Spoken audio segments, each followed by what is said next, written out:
અહીંયા જે આપણો જે વિચાર છે, આપણે જ્યાં પહોંચ્યા છીએ એ શબ્દ છે સદાચાર, એટલે દયા.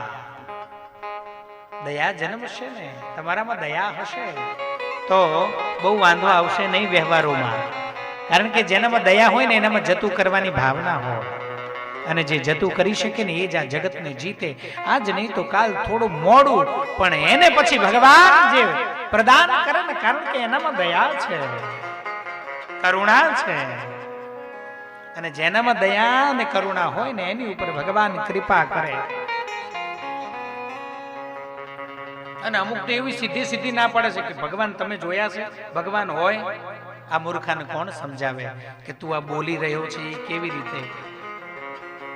दूर क्या कहीं शोधवा जवानी जरूर है.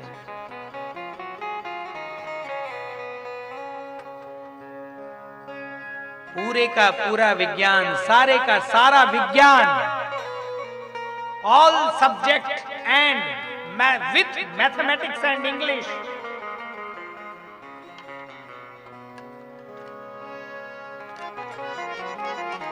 आपनी अंदर रहेलू है. આ શરીર મારે હાથ બે પોળા કરવા છે, થઈ ગયા. જો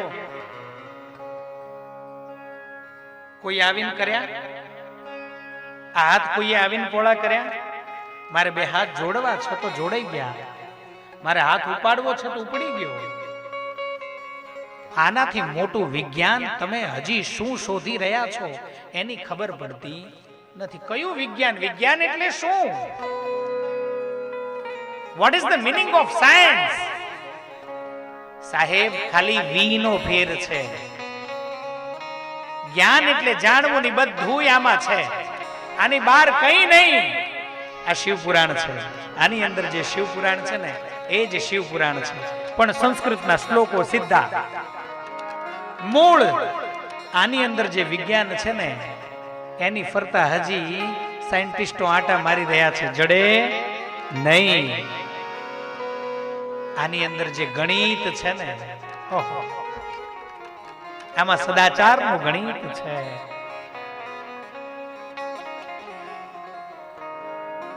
આમાં ભક્તિનું વિજ્ઞાન છે. આમાં વિચારોનો શૌચાચાર છે. શૌચાચાર એટલે પવિત્રતા. ગમે ત્યાં ઉભા રહી અને ગમે તે ખાવા ન મંડાય.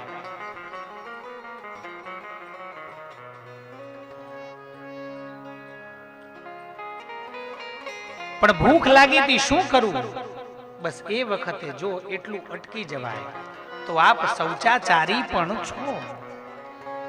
શૌચ એટલે પવિત્રતા, પણ એને આચારમાં લાવવી પડે.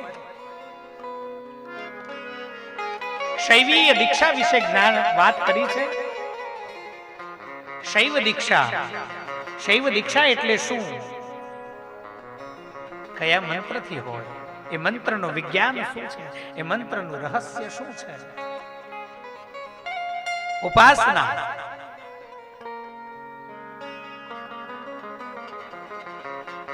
ઉપહ આસનં ચ, નજીક બેસવા માટે, ભગવાનની નજીક જવા માટે શું કરવું?